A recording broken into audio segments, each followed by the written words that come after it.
listening to Sean Harrison on Amp Life Talk Radio, a place for amputees and those dealing with limb loss. The views expressed on the show by the host, co-hosts, and guests are their own.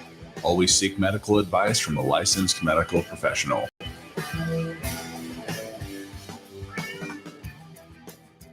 And welcome back, everybody. I think we have most of our technical problems worked out. I want to welcome you all back to another episode of Amp Life Talk Radio, a show for amputees and those affected by limb loss.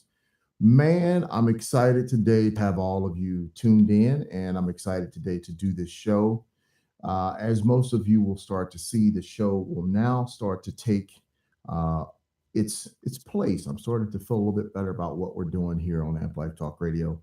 We're going to get more into the therapeutic type of shows that I want to do, because I think everybody needs to have a situation to where we can do this show, which is all about amputee peer support in the privacy of your own home, your car, wherever you want to listen to the show at. You could be sitting in a Starbucks with your headphones on, man, looking at the show, and you can actually type back over here on YouTube. If you're over on YouTube and you're looking at the show, just type in Amp Life Talk Radio.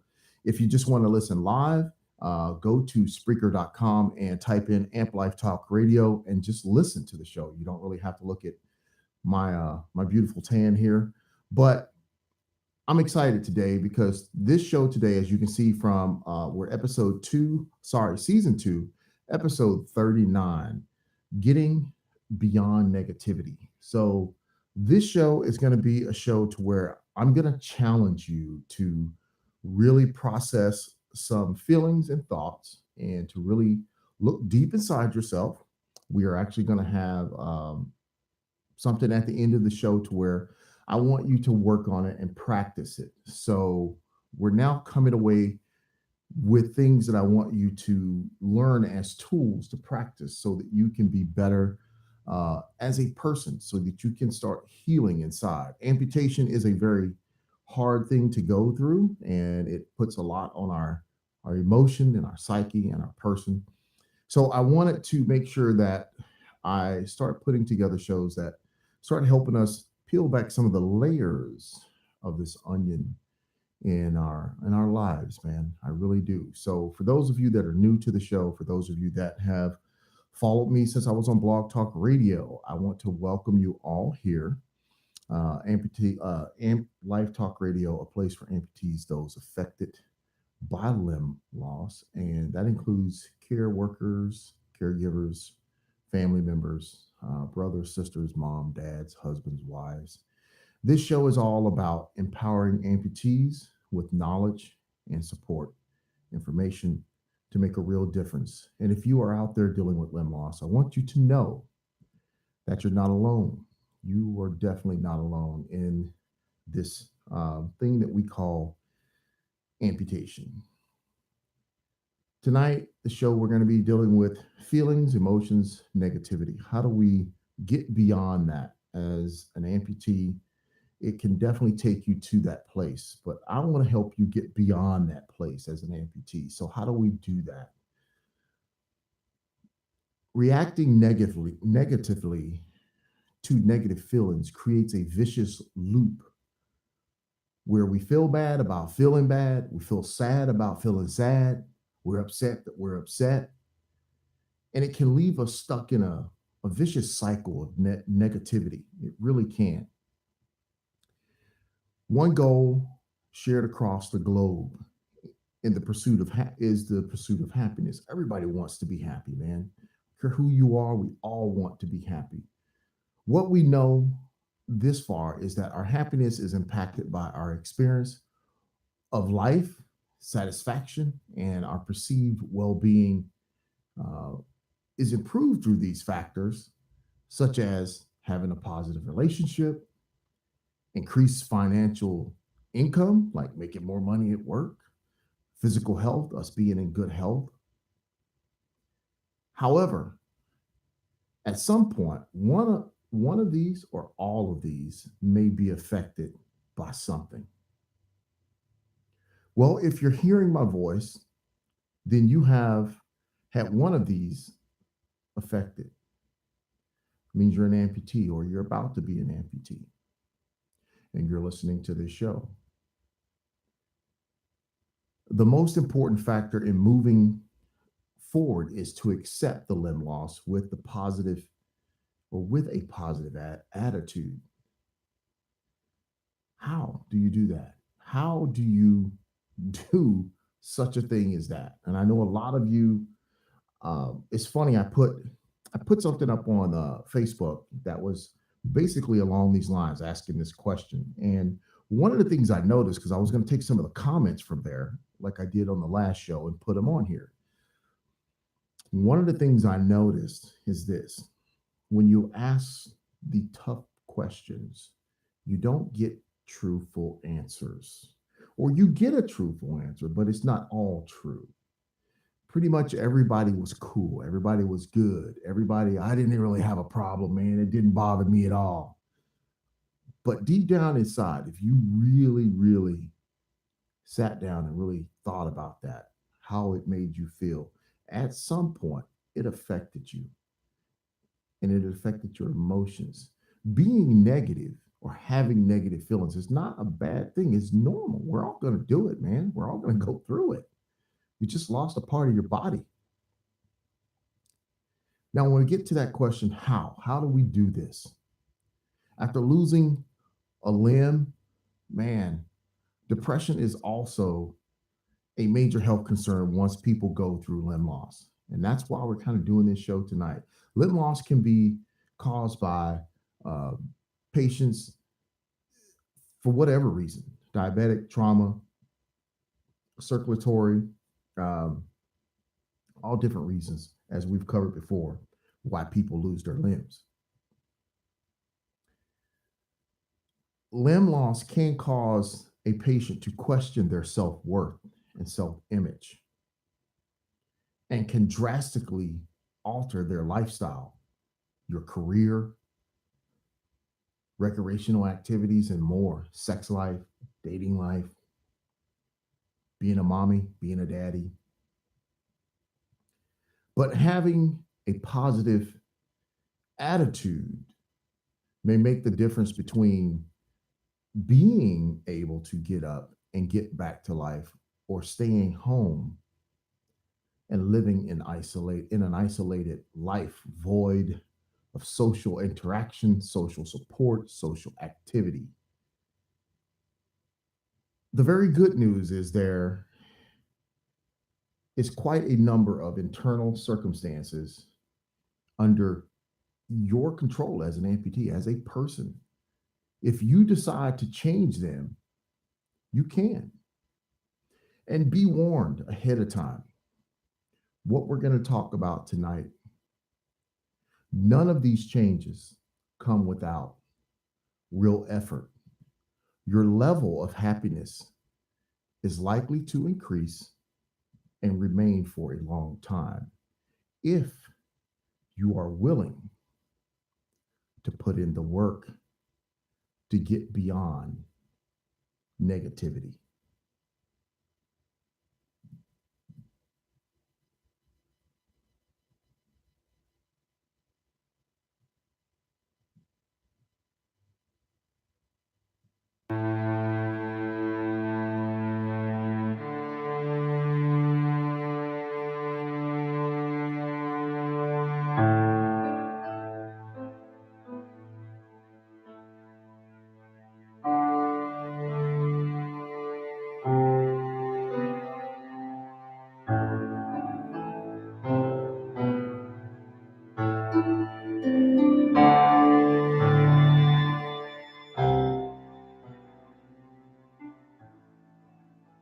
How do we get beyond negativity?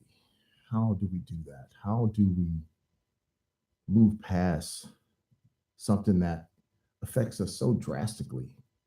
Well, before we get into the very first segment of the show, let's give some thanks out to some of the people that help this show do what it does. And that is Soul Effective Productions, my good friend Rich.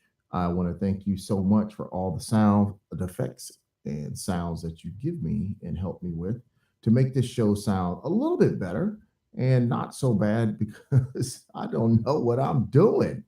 But I do know how to push a button, even though sometimes when you push it, it doesn't play right away. But hey, man, that's the internet. But Rich and his company, Soul Effective Productions, they do great work on film, video, and sound. If you need help with something, contact my friend Rich. He has a Facebook page. Go over and check him out. He's a very talented young man. He plays drums, guitars, all kinds of different things Rich gets into. And check out some of his videos over there.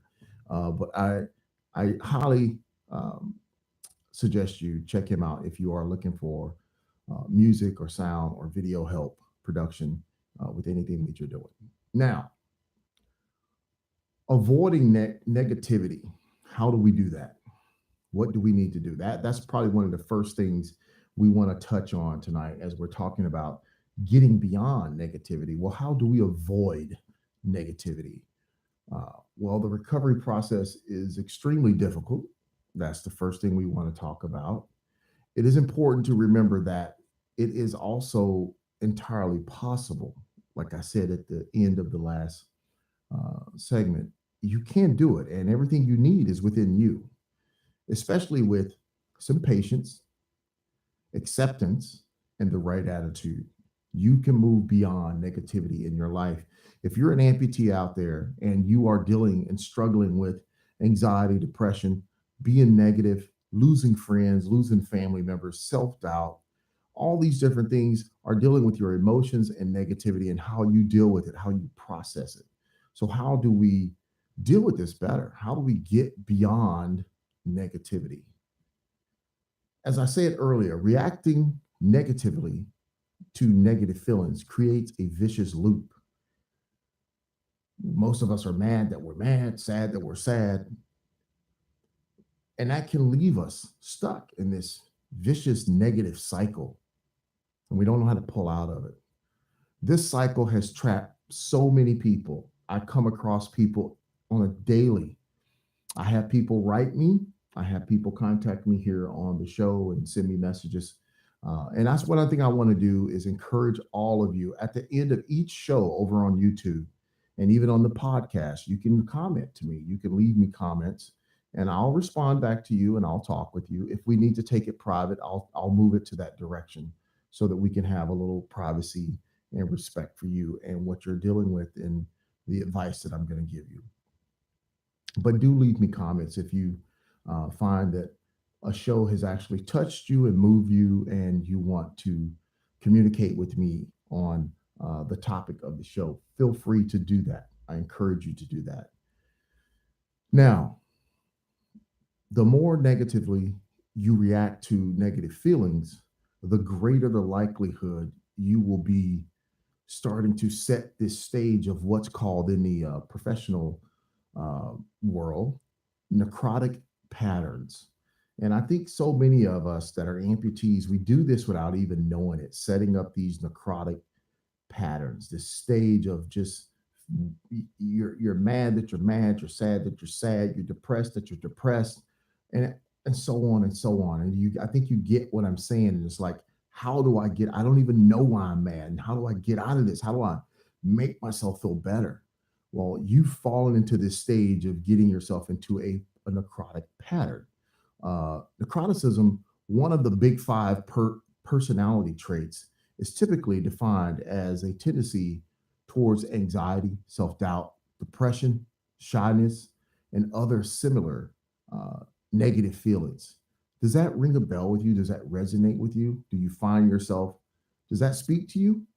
If it does, then this is a show for you. And I want you to really stay with me. This is going to be an intense show, a lot of information.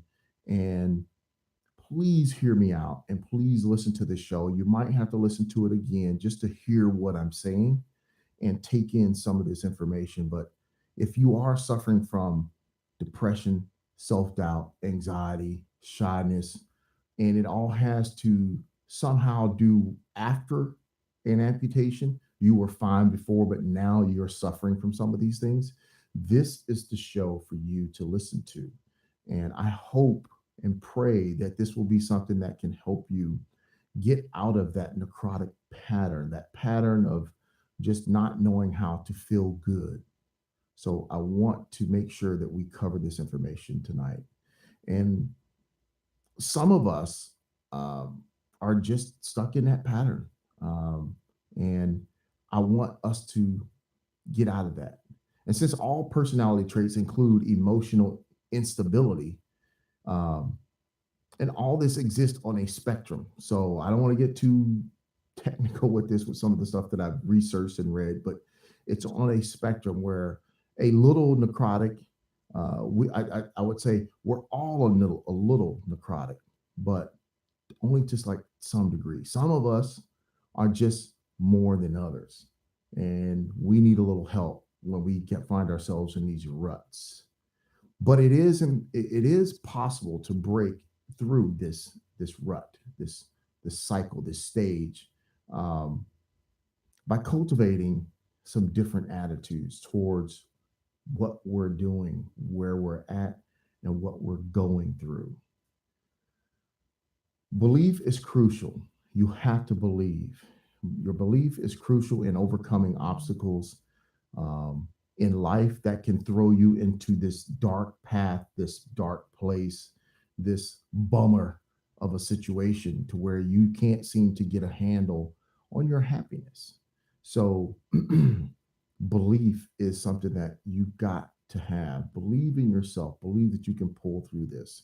Instead of negative reactions that are blaming, critical, controlling, and designed to foster some type of escape from negative feelings, a different attitude is needed. Please understand before we really get diving into this, it is important to be clear that it makes sense to have negative reactions to negative feelings. Negative feelings suck. There's no other way to say it. And thus, it is only natural to want to avoid them. We don't want to focus on negative stuff. We don't want to focus on sadness and depression and anxiety and all these things. Now, second, negative feelings can indeed cause us problems. Many of you probably have been through some problems since your amputation.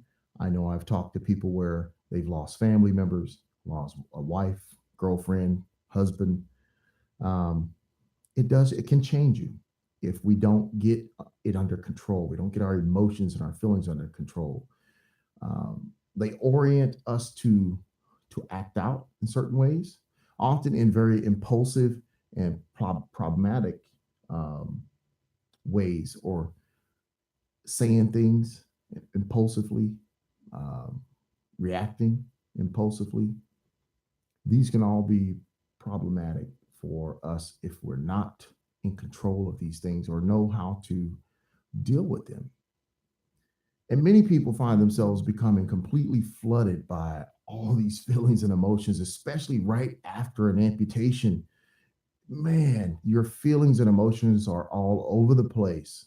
One of the things I will always remember when dealing with amputee patients in my job here with Synergy Prosthetics and as an amputee peer counselor, especially with new amputees, they tend to lash out or display very negative emotions when you meet them first.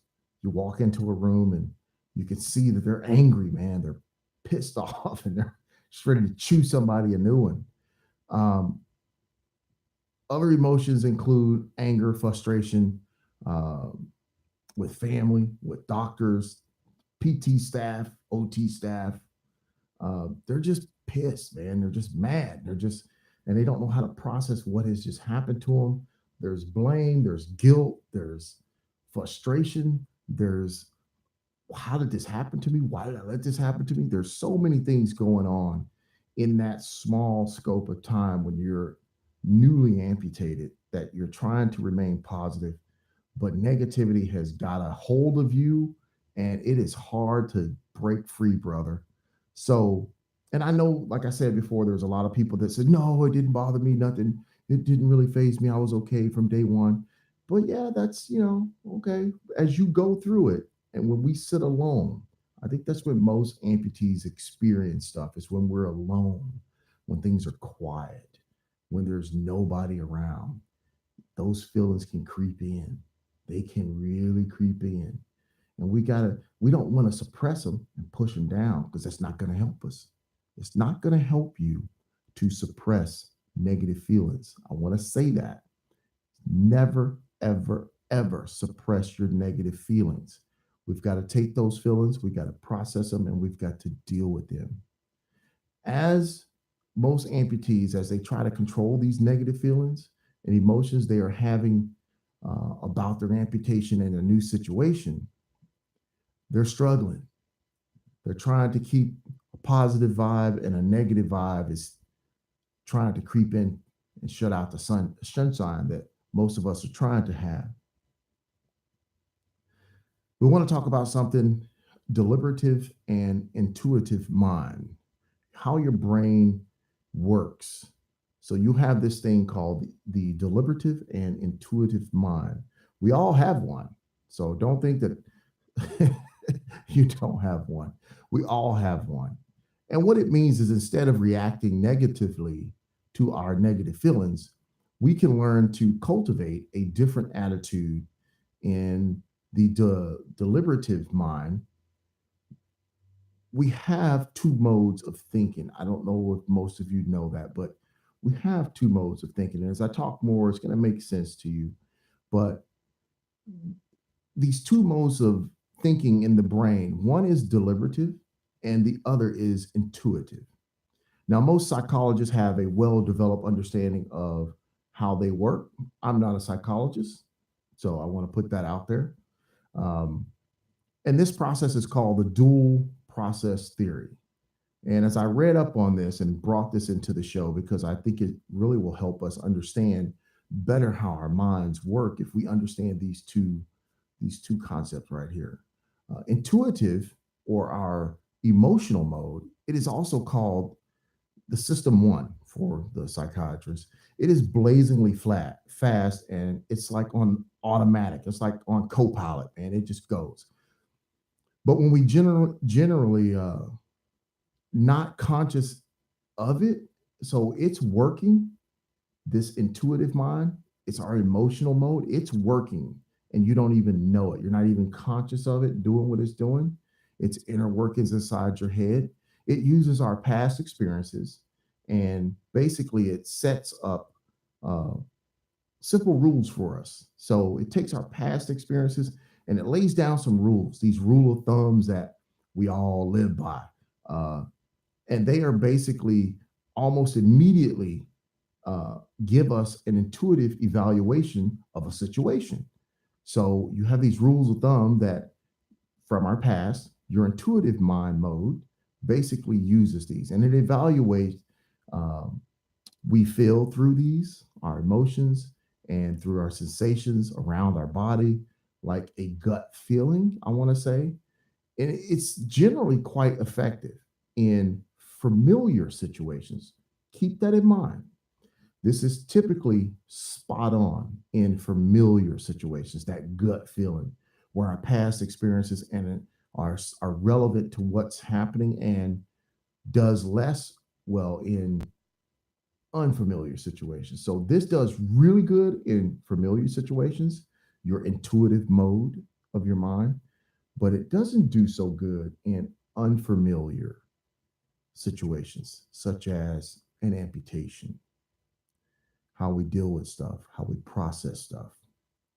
Is that kind of making sense to you now? Now, the deliberative mode, aka our conscious mode, we have an emotional mode, our conscious mode. It's slow. It ain't too fast because it's just trying to focus on everything. It's self-aware and what most of us consider thinking. That's your deliberative mode, the conscious mode. It's slow. It's not fast. It doesn't process stuff really fast. We can rationally analyze our way through unfamiliar situations and handle most complex problems with this part of our mind, the deliberative mode. It's pretty good at doing those types of things. But unfortunately, this mode is woefully limited in how much information it can handle at one time. We struggle holding more than 7 numbers in short term memory at once. I don't know if you know that. That's where this is at. And thus, this relies on system one, which is our intuitive mode. Okay. It relies on that system for much of the real working of thinking. These two systems can work independently of each other in parallel and can disagree with one another. Like when we're troubled by the sense that despite our careful thinking, something is just wrong with a decision we have either made or taken. Now, take a minute and think about someone you know who went through a very stressful situation. I want you to try and imagine what was going through their minds at that point. Now imagine turning that same focus that you're focusing on someone else, that lens, turn that on yourself. Imagine yourself seeing the feelings you have and the rush of thoughts that follow and the situation you are in and your history that led up to it and other key people involved. Taking this self perspective is hard and takes practice. Our habits of acting or reacting are hard to change, but they can. It's almost like you've probably heard somebody say, put yourself in their shoes. That's kind of what that is. So now that you know those two aspects of the mind, and there's many, many, many more ways the brain works, and we'll touch on some of those, but that right there kind of helps you a little bit with understanding just those two concepts, intuitive and deliberative um, mind, the mind and how it works. Now, this next section I labeled "Curiosity Didn't Kill the Cat." We're going to get into that. I know a lot of you have heard curiosity kill the cat, but in my deal, curiosity didn't kill the cat. So we're going to get into that, and we're going to finish up talking about moving beyond negativity when we return after this quick little break. Sean Harrison.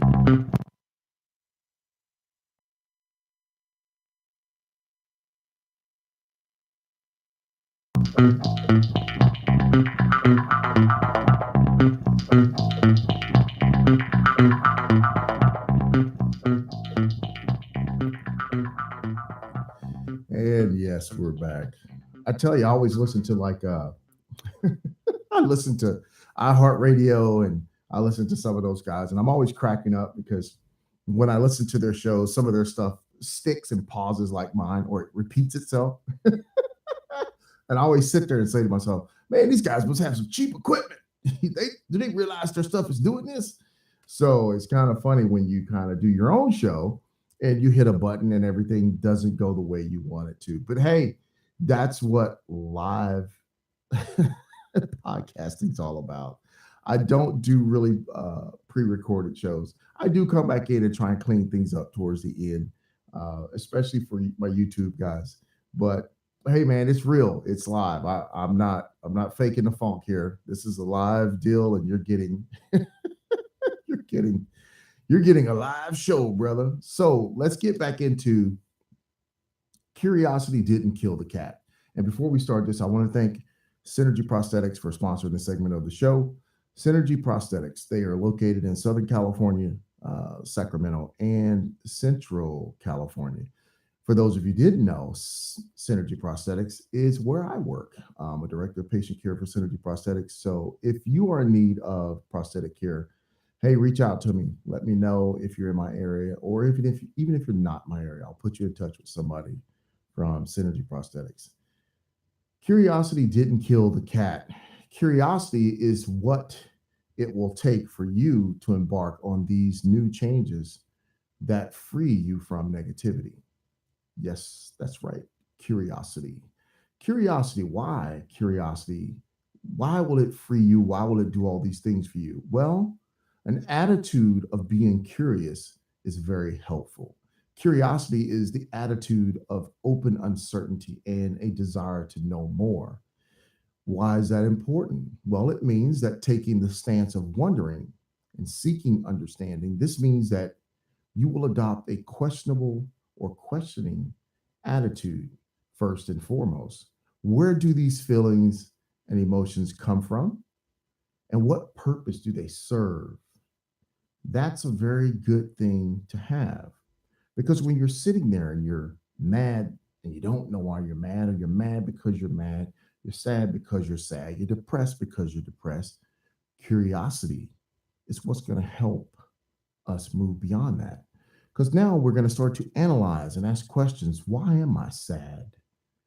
Why am I sad? Okay, I lost my leg, but I'm alive. And if I didn't lose my leg because of health reasons, I'd be dead, but I'm alive. Yes, I lost my leg, I lost my foot, I lost a hand, I lost an arm, but I am alive. I'm able to continue with life. What purpose does these feelings of sadness serve me, and how are they going to help me get back to living my life? That's why curiosity is so important when we're looking at moving beyond negativity. It's going to be the catalyst that gets us to think. It's going to be the catalyst to get us to analyze how and why we're feeling the way we're feeling, to question our feelings, to question our emotions. Now, life changes completely when you lose a limb. We all know that, and it changes drastically.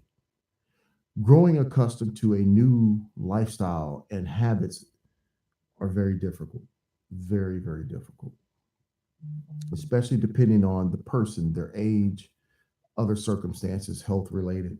Nevertheless, there are ways to deal with such a loss.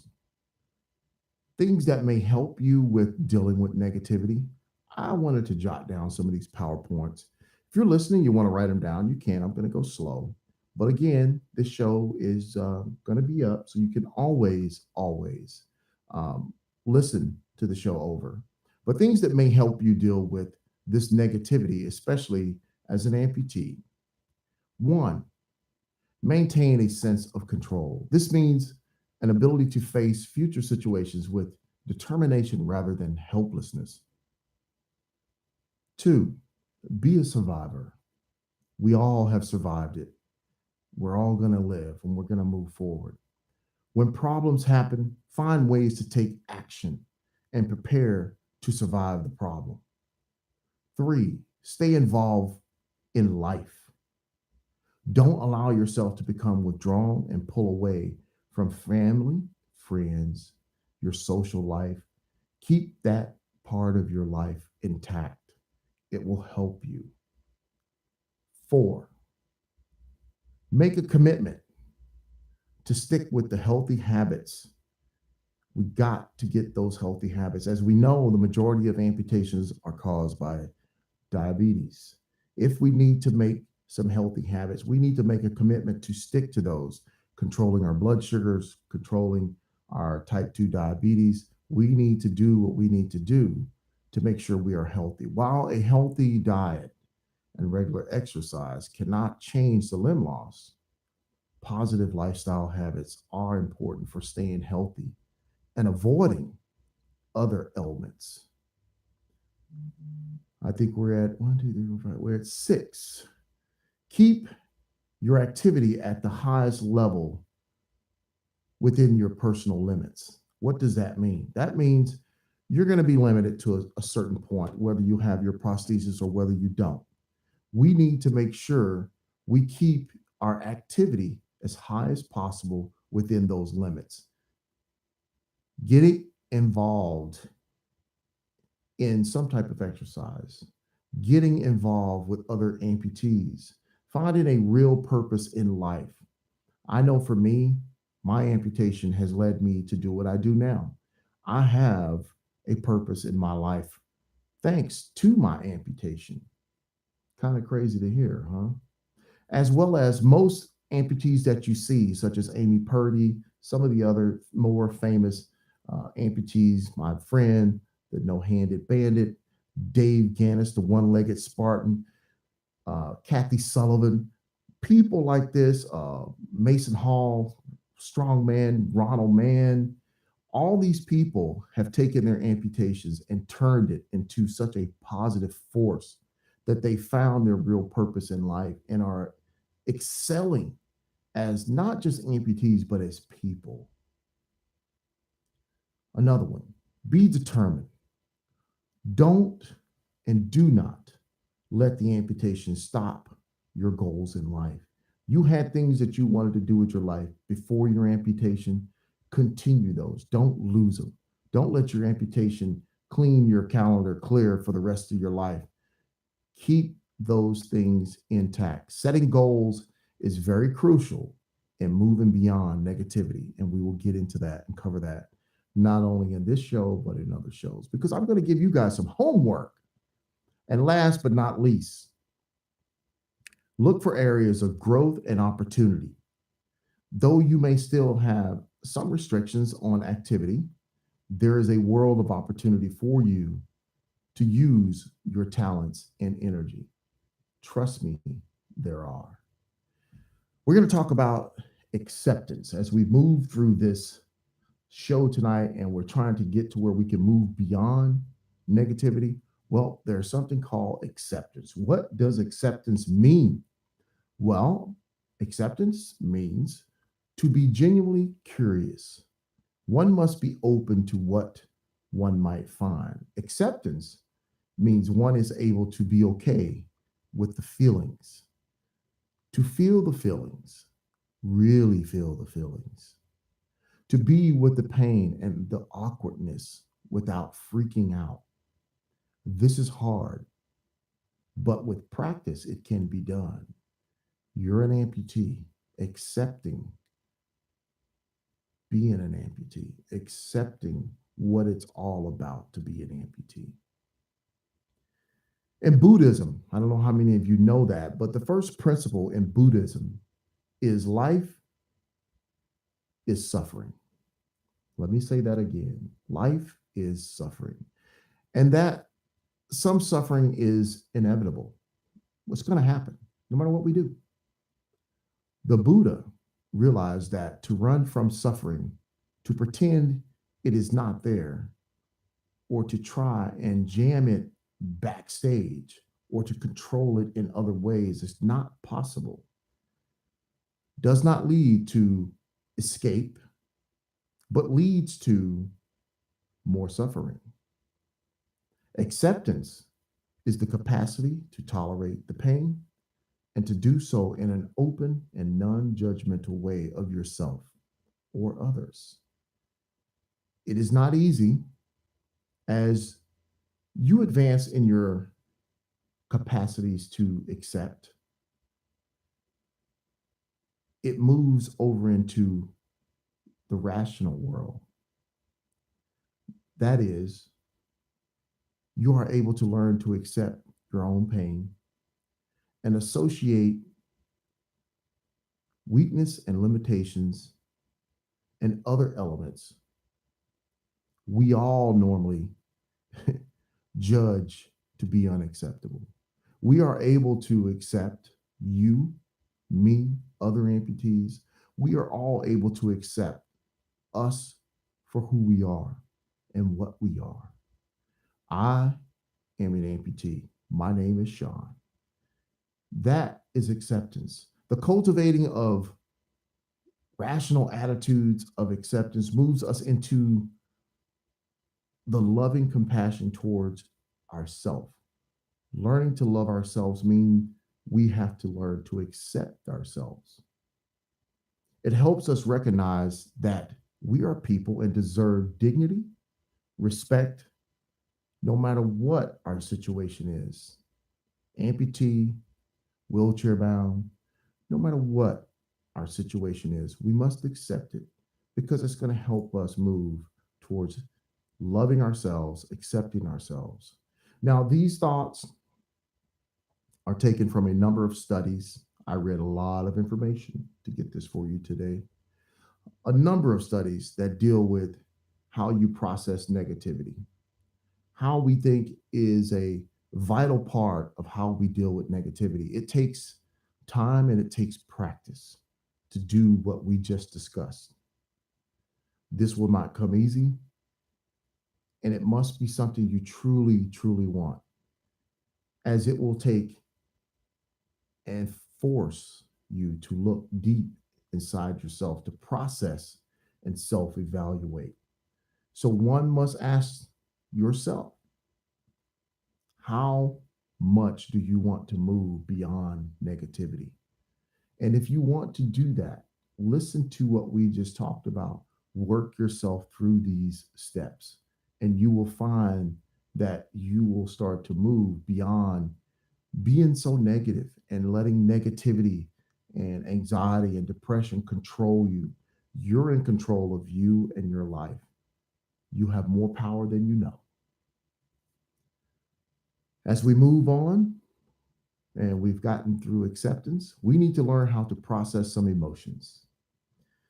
But quickly before I say that, I want to say a quick thank you to Valley Wound Healing, Valley Wound Healing of Modesto. These guys are great. I work with them a lot. And if you are in a situation where you have a wound that is not healing, man, let me tell you, if you live in the Central Valley area, get your doctor to write your prescription over to Valley Wound Healing Center of Modesto. Please do that. You will be very happy. Hey, and we'll get to meet each other. But check them out. Go see them. Look them up online. I know they have a website, Facebook page, but check them out. You'll see them on the front page of my website. Just click on that link. It'll take you over to them. But I want to thank them for sponsoring this segment of the show. Real quick before we continue on with this segment of the show, I need to wet my whistle because my lips and my mouth is getting very dry. So let me do that real quick, and I will be right back.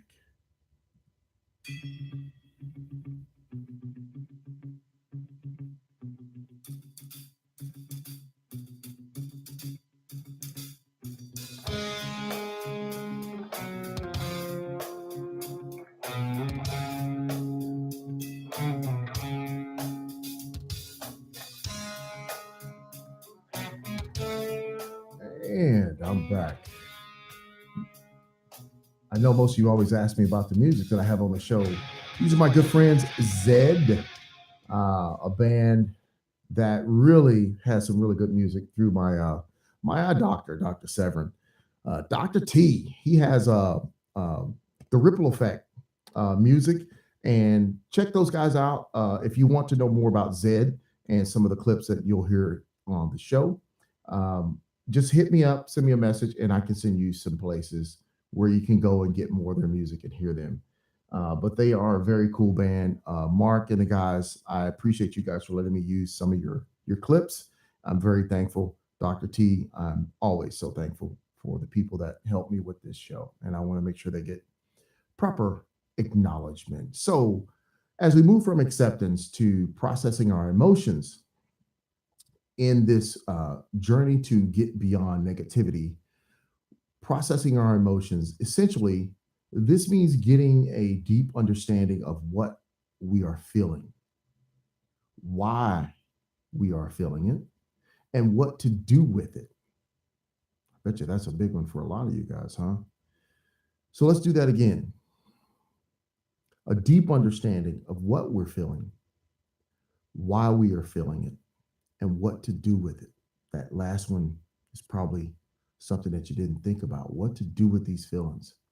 Before we begin, I want to note that psychologists often make a distinction between emotions and feelings. Usually, believing that emotions are larger concepts that encompass many simultaneous feelings. I want to put that out there because that is such an important part of what I read to put together this show, because just in case some experts out there listening to the show, I want to make sure I put those things out there just to cover myself. Now, processing emotions. We need to understand how emotions work. So How many of you, real quick, just take a pause. Do you know how your emotions work? Well, I think we're going to find out a little bit about that today. There have been debates in many disciplines for centuries about how emotions work. Some of the new work that is out there today has attempted to synthesize all of these understandings. Um, Basically, it looks like this. Now, I'm not trying to get too technical. I'm trying to keep this in layman's terms. So bear with me. All right. Basically, it looks like this. We have contact with a stimulus, such as an event, an amputation for us that are here with this show, an object, situation, sensation, or thought. So we have contact with this event. We pay attention to this stimulus, this feeling, this emotion. We have an interpretation of this stimulus, this feeling, this emotion. We have an emotional, psychological reaction to this stimulus. Some emotions are instinctual responses, while others are conditioned responses. So some emotions are instinctual responses or conditioned responses. What are, or should I say, what emotions are there?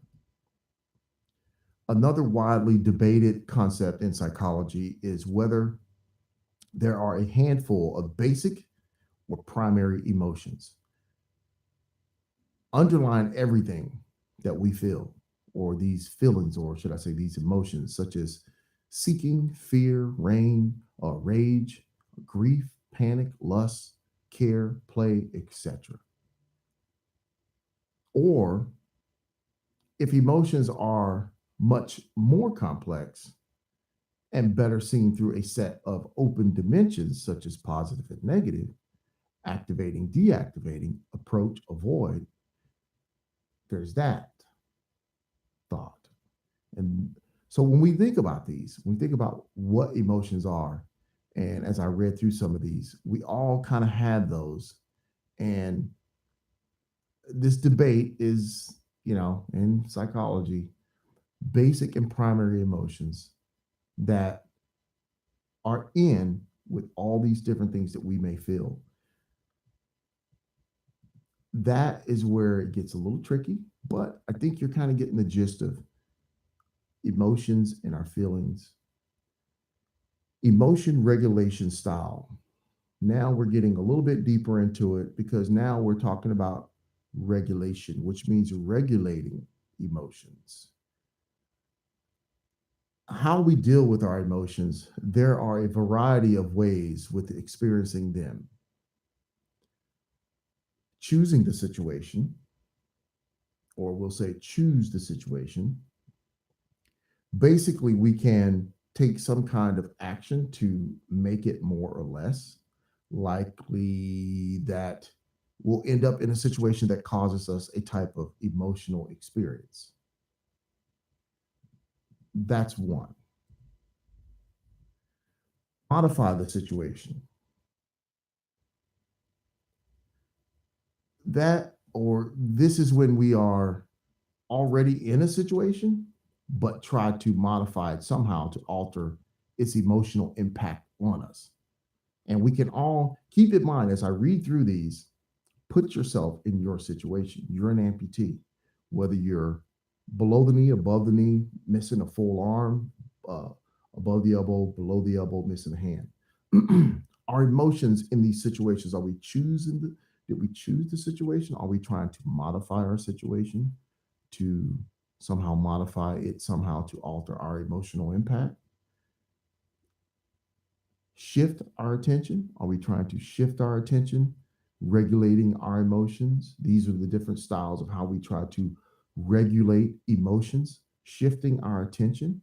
This is when we change our attention focus related to the event, distracting, focusing attention on different aspects of the situation, or we move attention away from the situation altogether, whereas Concentration draws attention to emotional features of the situation.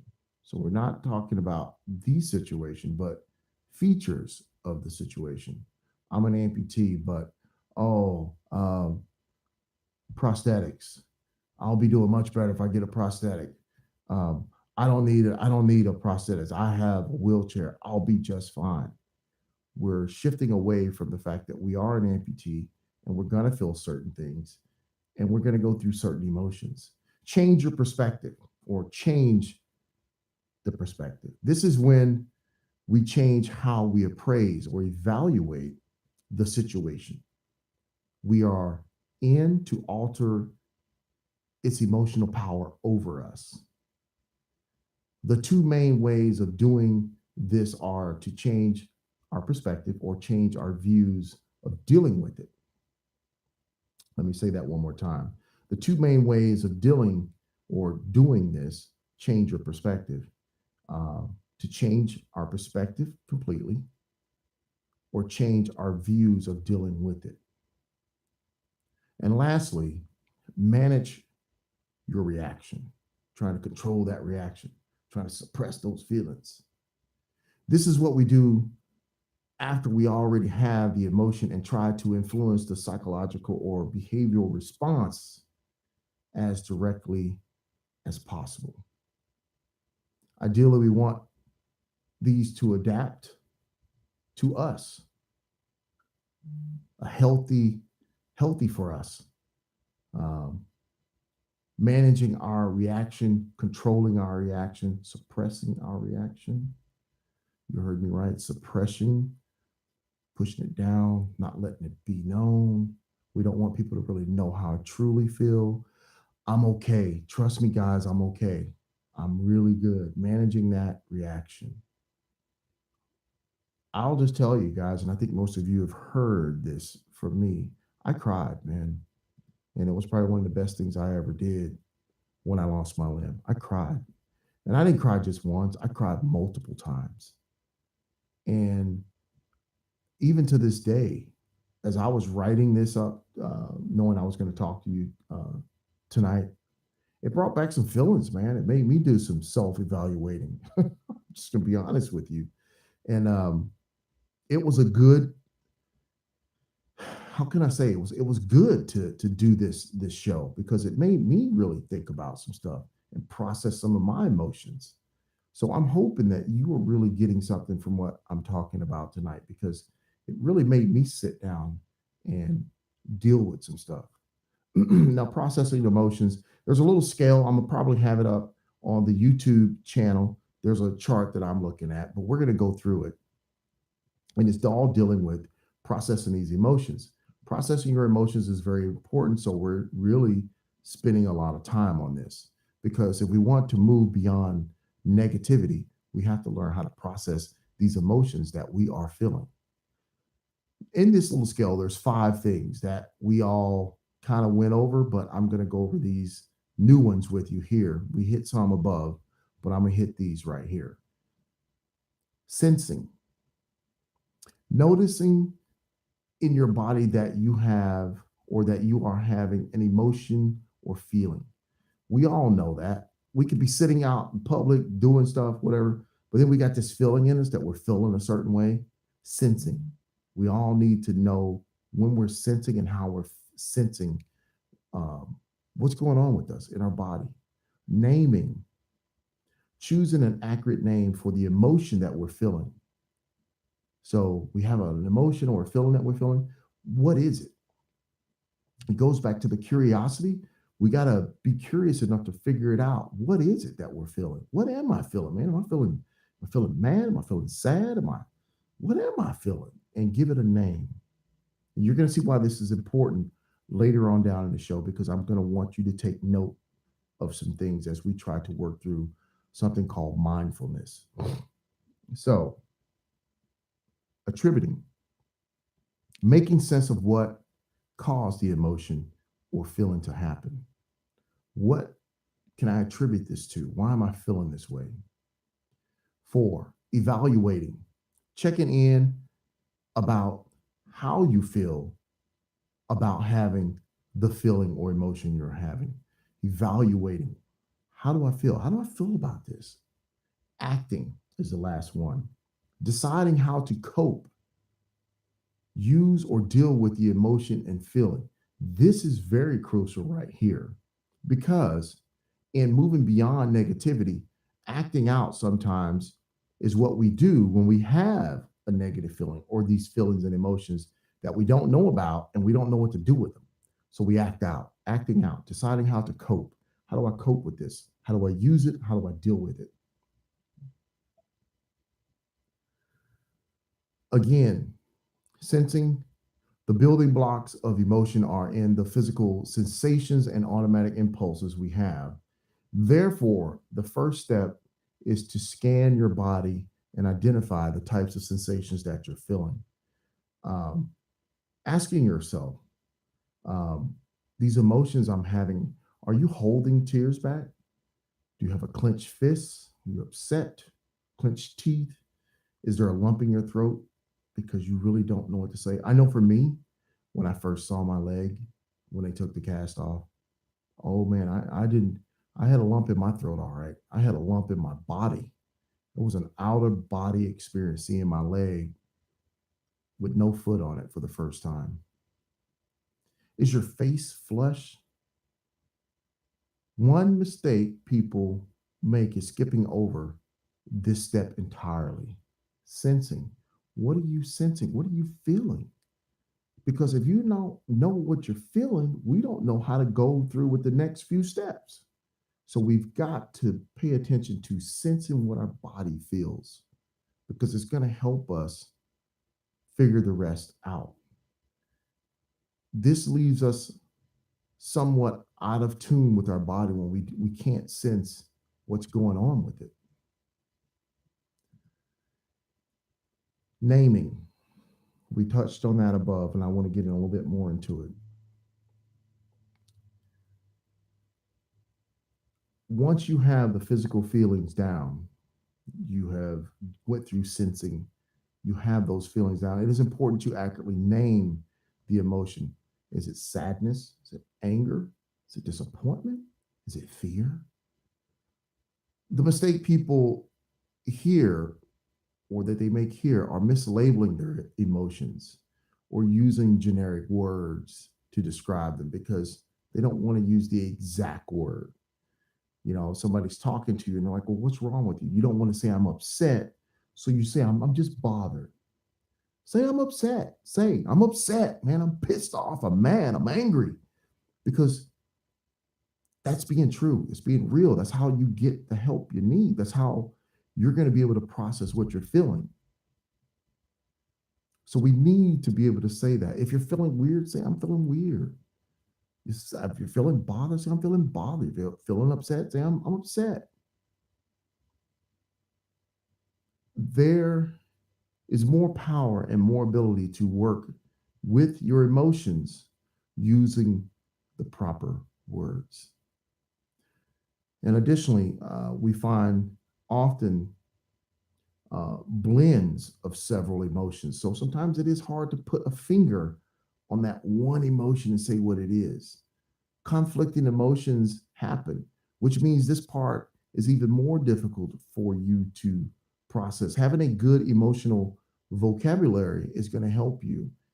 It is important. So definitely check your emotions and try and make notes of them on how you really feel. Okay. Attributing. So we're kind of getting back into that and really going into that in depth. So once we kind of get through where we have really named what that emotion is, maybe it's a couple, we want to accurately determine what caused it.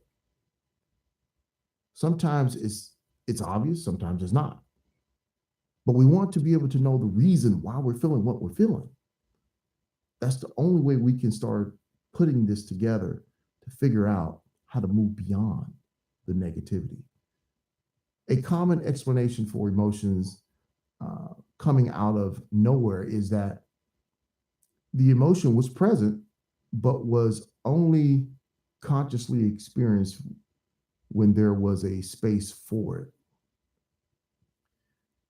So think about that. You could be feeling something, but something triggers it, and then boom, it comes out. So you could have been feeling it the whole time, but just didn't have the reason to let it out. And one of the mistakes people make in this step, attributing their emotions, is compounding issues, not sleeping, being hungry, a variety of other things can contribute to some of the emotions and feelings you're having. So take note of that. Were you hungry? As they say in a Snickers commercial, were you hangry?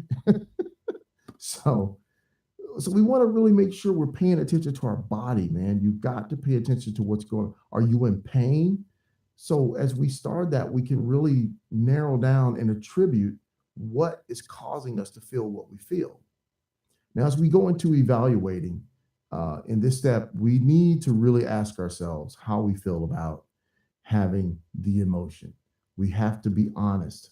And this is where I find this is probably going to be the toughest thing for most of you to do.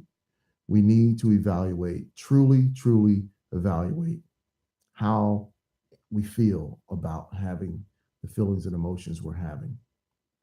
We all have different answers to this based on our identity, our culture, our comfort with certain emotions, our level of amputation, and other things that are going on in our life. For example, someone may feel perfectly comfortable being angry, but feel very uncomfortable being sad. I often hear amputees say things like, "I'm angry that I'm angry," or "I'm sad that I'm angry." This extra feeling means that the intensity of the emotional experience has dramatically increased because of your discomfort. It could be shame or something else that has been uh, added to the sadness or to the anger. Basically, things get really complicated here if you do not accept or value the emotion that you are experiencing. I generally promote the idea that all of our emotions are valid, every last one, especially after going through what most of us have been through. Even if it's just a signal that something is happening with us um, in our world, in our home, in our life. Now, as far as our actions related to our emotions, that's another issue. But the emotions themselves, we must work to accept that they are there. Um, they are a very intimate part of the human experience, and you being a human and being an amputee. These do have a purpose, and we need to figure that out. And last but not least, acting out. Like I said, after all this is complete, when we get to this stage, we're left with those choices about how to proceed once we have these emotions going on in us. Um, we have a flash of a very strong emotion. The action will often just happen sometimes. But for emotions that linger, cause us to be in this state of negativity or come on and go, emotions that come and go. We get to decide whether and how we will express these emotions. I mentioned earlier that you're in control on how you cope with it. The key here is that we think ahead. We need to move into being more mindful. Mindfulness is one of the things we're going to finish off with here. And we're going to talk about in other shows because I want you to practice being mindful of yourself, your emotions, mindfulness about what kind of action to take. We can avoid allowing these emotions and feelings to take us down, to keep us down, to make us feel negative. Developing a set of coping strategies is also very important here. As we move into my final thoughts for the show tonight, getting beyond negativity, learning to become aware of ourselves and our situation at this moment We are thinking, we are feeling physically and emotionally. We are seeing, we are hearing, becoming more self aware of where we are and what we are doing, and not being overly reactive or overwhelmed by what's going on around us. Mindfulness, while mindfulness is something we all naturally possess, it's more readily available to those of us when we practice it daily.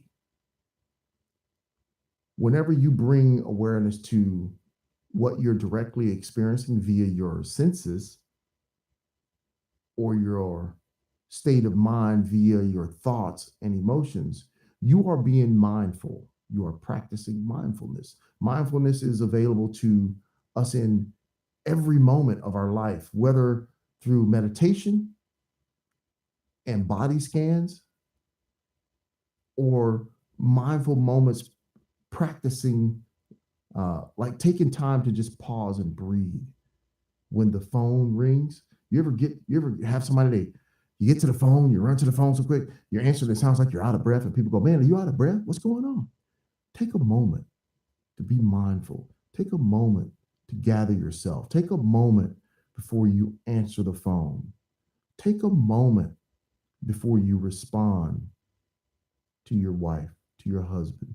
Take a moment to be mindful of what you're feeling. Take a moment before we say something that we don't mean or we think something that we shouldn't be thinking.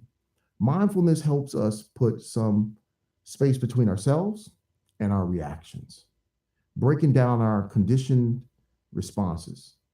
Now, I know you're going to say, how do I become more mindful? Well, wouldn't you know, I came up with something.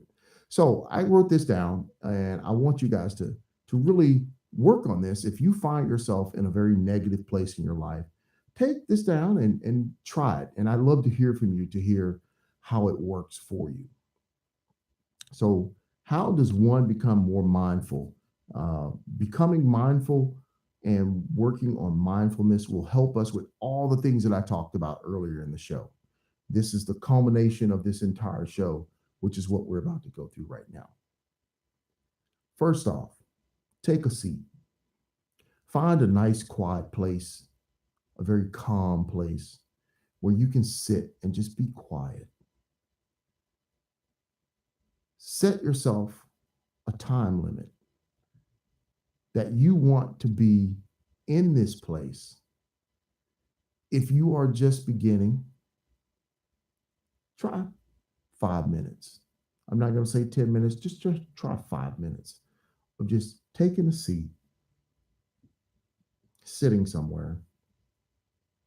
And I want to make sure I really talk about this, as we all are amputees and have different levels of amputation. Just find a place where you can be still for a long period of time, 5 minutes. Set that time, commit to that time, and just be still. Be comfortable and be still. Notice your body while you're sitting there.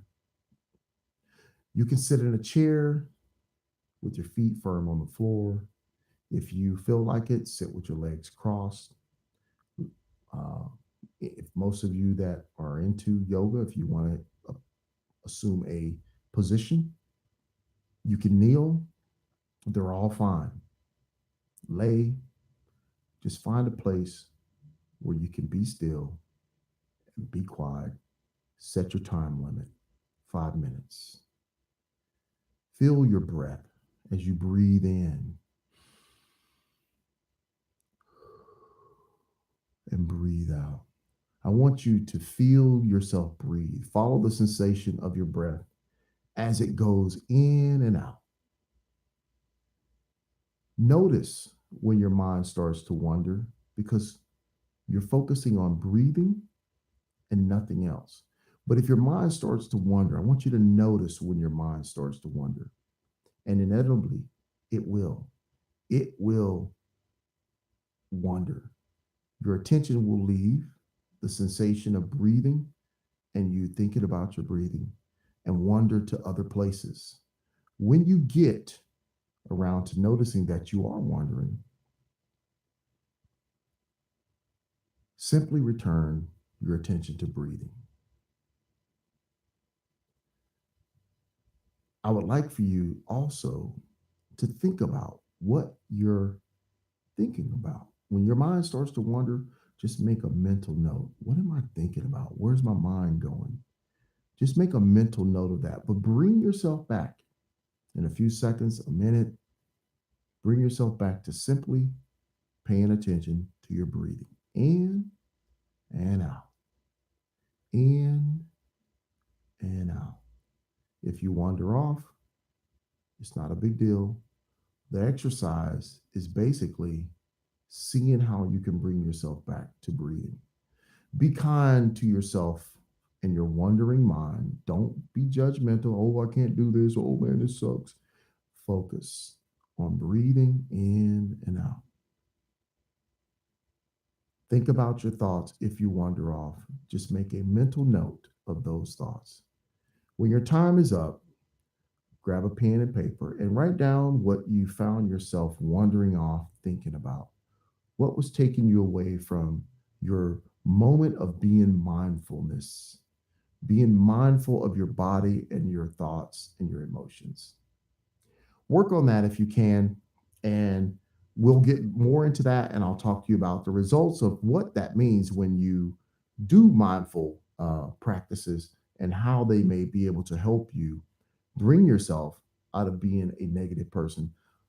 Plus, with all the other things that we talked about, hopefully, I want all of you to really listen to the show. I know it's a lot of information. It's not all the exciting stuff that I normally do, but I'm here to try and help some of the people and some of the amputees out there that are struggling with negativity in their lives and struggling with the different emotions and feelings that they're feeling. Whether you're being honest on social media or not, this is an opportunity for you to do something alone so that you can really get an assessment of where you are. In my wrap up, as I wrap up the show, I want you to remember you don't need anything special. Getting beyond negativity, um, you only need yourself, time, and a quiet place. Remember to observe the present moment as it is. The aim of mindfulness is not quieting the mind or attempting to achieve a state of eternal calm. The goal is very simple. We're aiming to pay what I'm trying to get you to pay attention to is the present moment without judgment, the present moment that you're in, focusing on that. Don't be hard on yourself. Don't judge yourself. Let your judgments roll off. Don't do that. When you notice judgments are arising, such as, I can't do this, man, why am I doing it? You start getting, flustered. We we could make a mental note of these things that are pulling us away from that. So we can come back, focus on those, and think about figuring out what was I feeling? Why was I feeling it? And what purpose is it serving me in my life? Remember those things?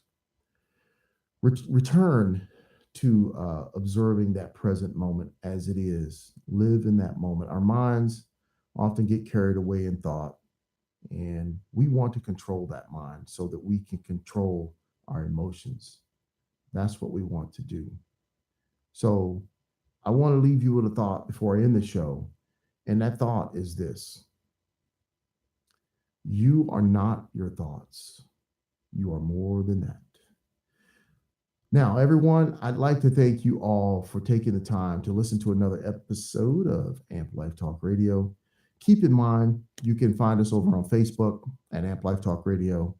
You can see us on Instagram, and I really want to encourage you guys to add the Instagram page and the Facebook page. Add the YouTube page, because myself and Dave, the One-Legged Spartan, have some really cool stuff that we have coming up that we're going to be out doing with Spartan, and doing some adaptive stuff with the very first adaptive Spartan. I want to thank Spartan for reaching out to me and asking me to be a part of that, and Dave training me and helping me be able to keep up with his fast butt. But the people at Spartan are awesome people. If you've never done one, go out and check them out. But I 100% support Spartan and what they do and what Spartans are all about. If you've never seen one, I encourage you to go out, check it out. It will change your life. I know it changed mine.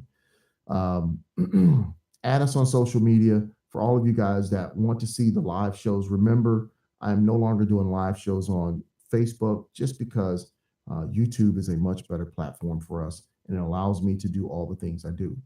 Typically, after I do a show like tonight, it won't post right away to YouTube. I take the next few days and edit the show and get it to be where we need it to be at. And please keep in mind, if you do listen live, yes, there are some hiccups that happen with live broadcasting. Be patient, be kind, support me.